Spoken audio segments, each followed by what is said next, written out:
This programme is brought to you by vinny.co.uk.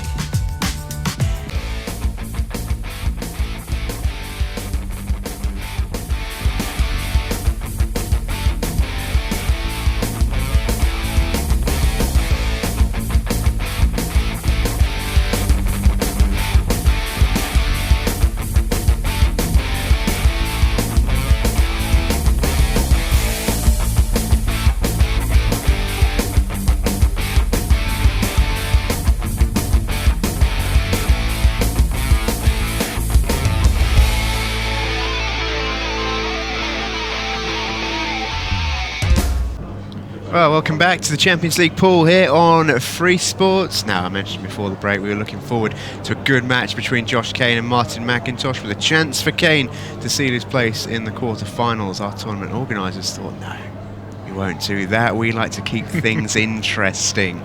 So we go ahead with our change of schedule. Jimmy Croxton is up next against Rob Wharne, which keeps us going to the end with a little bit of something in every match. Rob Wharne versus Jimmy Croxton, therefore, Simon, becomes an important game. It just makes sure that one of them is in the conversation come the last match to be the man in reserve should Josh Kane falter. Possibly, because if it's a draw, then Josh goes through anyway, because they get a point each. So you know, Josh could go through without even playing here as well. So, but you know, yeah, if whichever one of these two players wins, then they are potentially putting themselves in a shootout to try and get through. But of course, they're going to need some help from Martin McIntosh in that final match of the night. So all the cards are really with Josh Kane right now. Yeah, absolutely, and he's earned that by virtue of winning his two matches so far. He's only dropped 2 frames in the process as well. Has Josh Kane. Looks very, very impressive indeed. And well, there's going to be one on there. There was always going to be one. We're just going to have to call Viv out here, aren't we, Simon? There's nothing we can do about it. Viv Rusko, an international referee. She's recently returned from the Mosconi Cup, has just forgot to rack the balls. Would you believe it? Even the best get it wrong. Absolutely amazing. Well, let's preview this match in the meantime, Simon. Jimmy Croxton against Rob Wharne, 2 players that we've already seen twice already. Their final match of the night is a chance for them to go out with a bang, and an important game, as we mentioned. So the winner of this could have a chance of qualifying through. Yeah, I think both players will be kind of happy with the way they've played parts of the night, but also annoyed with the way they played some other chances. I think Jimmy missed 2 or 3 chances that they were tricky, but he probably fancied getting. And then in that last match, that kind of Rob was right in it, and all of a sudden, big bit of unfortunate or being unlucky, and all of a sudden he was chasing it and he wasn't able to get back into the match. So both players have shown us enough tonight to know that they're going to take chances if they come up, but to get those chances. Good first break here though from Rob.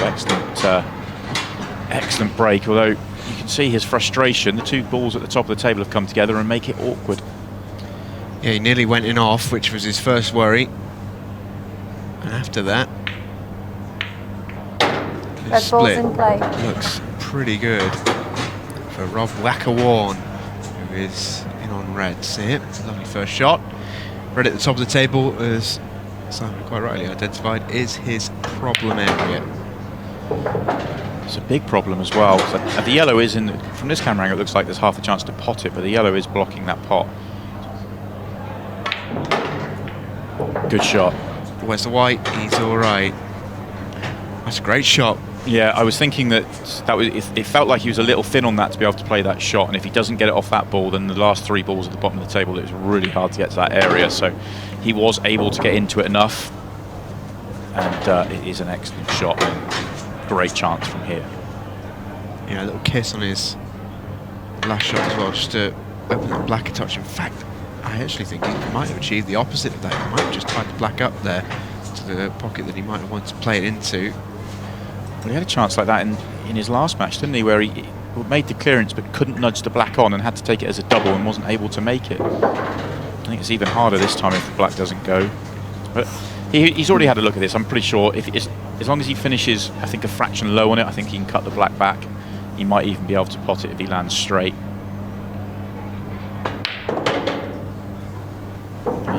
I think it goes from where he's landed.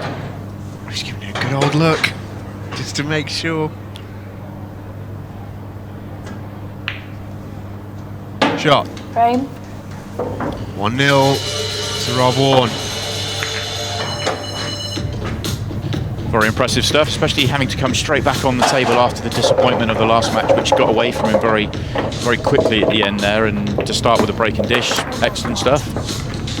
Kind of our rule set tonight. If you're just joining us, just tuning in, welcome to the Champions League pool here on Free Sports. We are playing international 8-ball rules, which is different to the rule set that we have been playing if you've been watching the pool on Free Sports over the last year or two, really.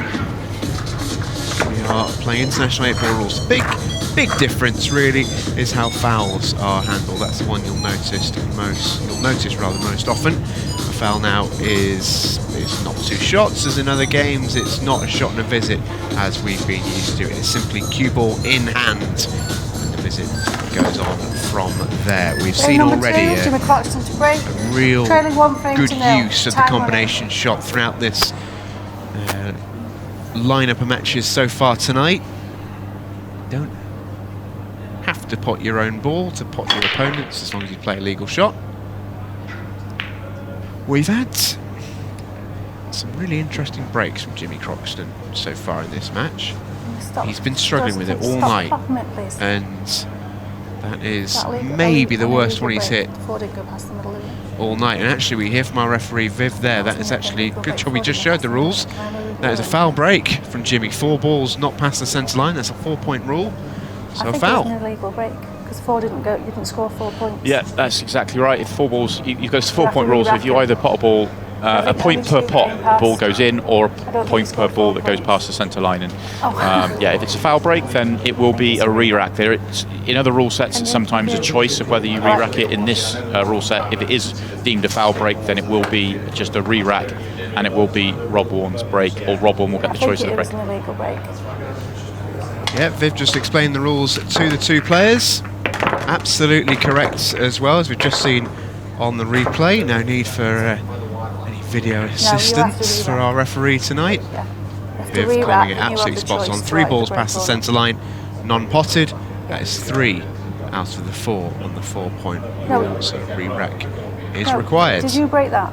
Yeah, Viv's got that absolutely right. Only 3 balls went past the centre line, no balls potted. So it will be Rob Warne's break, or Rob Wharne will get the choice to break this frame now. And it's not a choice he's going to give away, he's going to take the break on. So there you go, there you see one of the differences between the rule sets. In other rules, it's 2-point rule, or slightly different variations, or other events, other organisers might run a 3-point rule, but this is a 4-point rule, really trying to force the players to go for that big power break. See there, I don't think either player was too familiar with that. It's quite a common rule, I'd say, in a lot of versions of the game. And for Jimmy, a missed opportunity, really. We've mentioned he's been struggling with his break all night, and I mean that really is the nadir of struggling with your break, isn't it? Not achieving the contact required to get 4 balls up. I think he's just been mishitting that white. I really do. I think he's not. We saw it with his first few breaks. The control of the white wasn't there, and then the last few that he's not getting the power going through the pack at all. He's just mishitting the cue ball on his break. Whether he's mistiming it or he's playing around, I don't know. But yeah, it's not worked at all for him. And it's hard to win pool matches when your break's not working. Yeah, absolutely.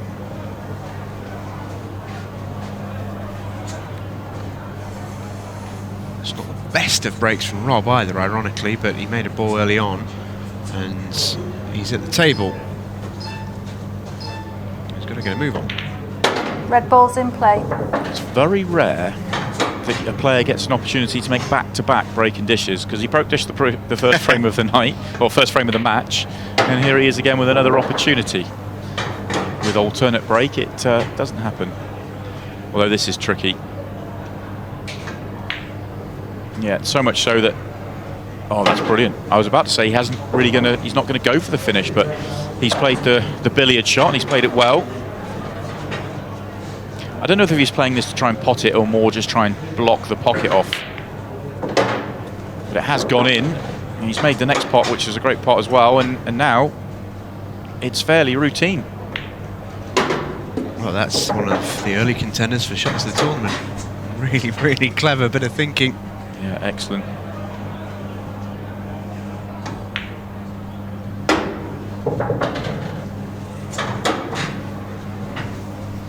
Brilliant work from Rob Wharne, who's about to go 2-0 up with plenty of time left on the watch. Break. And that is a costly, costly foul break from Jimmy Croxton, as you mentioned. A rare pull phenomenon. Draw break again. 2 back-to-back breaking dishes. He's even got the chance to make it a hat-trick. Yeah, 3 on the trot would be something, but this was a brilliant shot. Great vision. It was a good choice of shot because even if he doesn't make that billiard shot there and the red stays over the pocket, he's got some control in the frame. So excellent shot. And it wasn't just this one, the shot that followed it up as well. He had to take the middle of those 3 reds to the top left corner and screw into the one, the yellow just beside it, which was an excellent pot and control as well. But brilliant visit to table, and Rob Wharne in full flow. He certainly is. Great start. It's the final match of the night for Rob Wharne. He may be required to pick up his cue again, don't forget. If he were to win this match, that would take him to 4 Frame number points 3. on the night. Wharne's break. He's relying on a Within 2 favour frames to from nil. Martin McIntosh Time against the current group leader, Josh Kane. But if that favour were to come in, go to a shootout. I tell you what, we've got a great chance for a 3rd break condition in a row. That's break of the night for me. What a break that is from Rob Wharne. Well, his nickname is the Whacker, and you cannot hit a break better than that. That's about as good as it gets. Yeah, you say break of the night, that might be break of the year. That's incredible. Power Red through the balls pack. in Look at the play. split.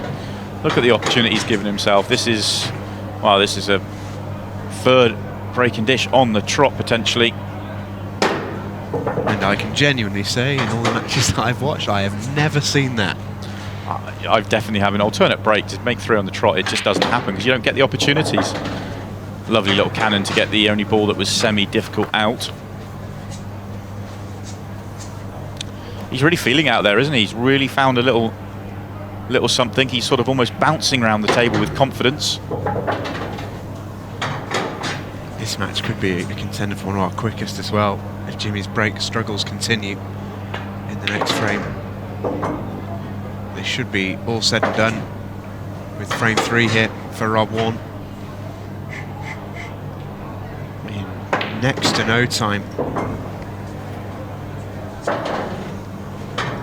It was almost guaranteed from the moment he hit the break. That was how good it was. The clearance was in Frame. the form that he's in, something of a gimme. That was exceptional from Rob Wharne. That is, I mean, we mentioned it earlier, that is about as good as you can hit a break in terms of technique, in terms of the outcome. It really is difficult to achieve any better than that. Yeah, barring a golden break, that's about as good as it gets, really. He made a number of balls, split, there was no clusters, no problems. And to make back-to-back breaking dishes, you know, look at Jimmy Carney. He sat in this match. You know, he comes into it knowing he needs to win and then hope Martin wins as well. He's played 1 shot and that was a foul break. Rob's cleared up 3 times and is absolutely flying. I mean, that's tough, isn't it? Yeah. To have played 1 shot and be 3-0 down is almost, it's really difficult to imagine being in that situation. I've been there before, so... I didn't want to tell you Frame that. number 4. Our juice is in our ears reminding Yeah. you, but I didn't think that was very fair. Time and you know full well because you were commentating on it as well. I don't know what you're talking about. Brilliant. That's the first time tonight that Jimmy has caught the break well, and he's made a ball, and he's got a split. Well, he doesn't need the 4-point rule. Could have played the 10-point rule and he'd have been all right there. What a hit this is. First one of the night, he's really hit well. Although, you look at that, the white was tracking towards the centre pocket again, the opposite Red centre ball's pocket in this play. time, but it gets kicked out the way. But this, in terms of power through the pack, that was by far and away the best break that Jimmy's hit tonight. Oh, a blue moon in pooling terms, and a hat-trick of break and dishes leaves Jimmy Croxton almost needing snookers. But he's got a lot of time to play with, but he does need to win 4 frames in a row, which is tough. If he wins 3, of course, it will automatically qualify Josh Kane as the group winner. Both these players will take a point in a draw if the clock runs out on 3-3. But Jimmy Croxton won't be worrying about that just yet. He's got to take this one frame at a time. And he's going to just slow it down a touch as he didn't have a ball to play. And a tap of the table from Rob shows it was a pretty good safety effort as well. Yeah, Jimmy had a good chance for a clearance there. He had the perfect angle just to cannon the yellow out the way and land on that red at the top, and he just caught it a fraction thick, which meant he sat on the red. So instead of trying to clear up, he's in a tactical battle. That's a great shot from Rob, isn't it? Not so often seen necessarily, but almost playing a snooker behind your opponent's ball forces him to move that, and that's an annoying ball for Rob in that sense. That's a good win for him there. Yeah, really good choice of shot, and something you don't see that often. But if you're really struggling to find a safety shot, then often welding your ball, the cue ball, sorry, to one of your opponent's balls is going to limit what they can do. So it's not the worst choice of shot to play. Yeah, he's all about just trying to free at the top of the table here, is Rob. He knows he holds all the aces at this moment.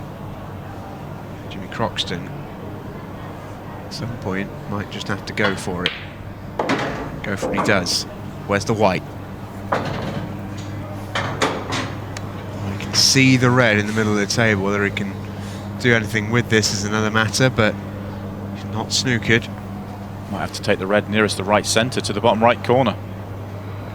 What a pot this would be. Oh, that's so good. What it is. So good. It's a great shot.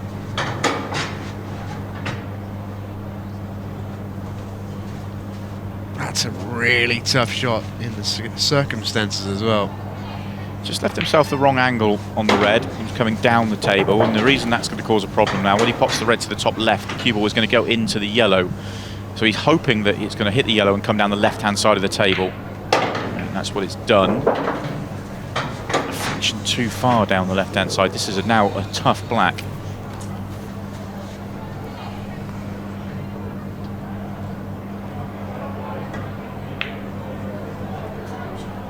Great shot. And Jimmy stays alive in the Champions League for now. 3-1.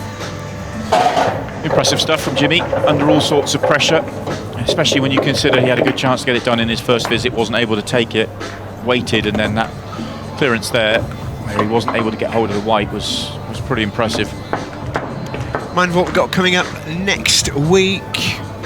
Andy Cragg, Ollie Bale, John Sullivan and Aaron Davies. And it really does almost feel these first couple of weeks as we get into this competition before taking a Christmas break, almost feels like a sort of a amuse-bouche to the delights that we've got to come further in this competition, because looking at Group 3 and 4, that is certainly something to whet the appetite. It is, but then there's great players in Group 2 as well, but this tournament really is stacked all Frame the way number 5, through. I'll to break, leading 3 We've frames seen to 1. John Sullivan and Aaron Davis before, the two players in the group we've not seen in shootout pool. Looking forward to seeing how they get on. Oh, that's hello. Unfortunate, Rob Wharne, isn't it? It is. Another chance coming for Jimmy Croxton. You consider how good his last break was. There's not an awful lot wrong with that, honestly. He's just been incredibly unlucky to have 2 kicks like that to knock the white in. It was almost a perfect Yellow break balls in again, play. pretty much straight down the middle of the table. That just requires a really, really unlucky series of events. As for Jimmy Croxton here, don't think that's come out exactly as he intended. These yellows now are awkward. Good double though. Yeah, he was forced into yellows because of the way they were playing at the top of the table, but he had to try and develop 2 yellows in that shot. That's where, in international 8-ball rules, it is just a visit from with the cue ball anywhere behind the break line. You don't get that free shot or that second visit to try and open things up. You just have to go. Which actually is, as rule changes, it's not a change, but for the sake of argument, rule changes go. It's one that I quite like, because so often we see players, just like Rob did there, just get unlucky with going in off the break, that it feels like it's not as harsh a punishment to have a free shot and a visit. Yeah, absolutely. And there's a number of players, certainly in the blackball world, that have been calling for that rule change to come within blackball. They've been asking for that break rule to change. If you foul off the break, your opponent doesn't get a foul and a visit. And I think I really like it in these international 8-ball rules. I think it's a great rule. Well, Jimmy, just leaving that yellow up at the top of the table, as you can see, a bit short. And Rob now has a chance to go and win the match. It's not going to be easy, though. He wanted that red to come out a little bit more than it did. Just feathered off it. Barely inched it off the cushion. It's still a difficult clearance, this. Red nearest the black's a problem ball as well. Doesn't go to the bottom right. The red's in an awkward position. I think the red just above the left-hand middle. I don't think that's in a position where he can actually double it either. He might be able to. It's difficult to tell from here, but it certainly looks awkward. He's got frames in hand in that sense, Rob Wharne. He's going to go for this, I think. Safe in the knowledge that he's in a good position. It's a fantastic pot. Has he been a touch unlucky? Can he get this white out to maybe take on a double? We're about to find out if it doubles, I guess. It's another great pot down the rail. Where's this red ending up? Yeah, he's had to leave the white. I think he might be doubling this into the top corner, really, rather than trying to cut back into the middle. No, he has played it in the middle, but that's brilliant. That is so good. I wasn't even sure if that shot was on from where he played it. He's left the black horrible there. You see the grimace from Rob. This is a far more difficult 8-ball than he deserved after 3 brilliant shots back to back to back. Deserved Extension a call. better shot on this 8-ball. He's called his extension. Settle the nerves. Win the match. Not far away. Has he lined it up? Jimmy Croxton's tapper than he tells you he has. And I tell you what, we won't see many better clearances than that. That is about as high tariff as you can go. 4 brilliant shots from Rob Wharne. He won't be going anywhere too far. He's still in with a shout in this Champions League Group 1 of qualification. He's requiring a favour from Martin McIntosh in our final match of the night. But it is still all to play for Rob Wharne. And after a finish like that, he deserves it. Our final match of the night, Josh Kane versus Martin McIntosh, comes up next. This programme is brought to you by Vinny.co.uk.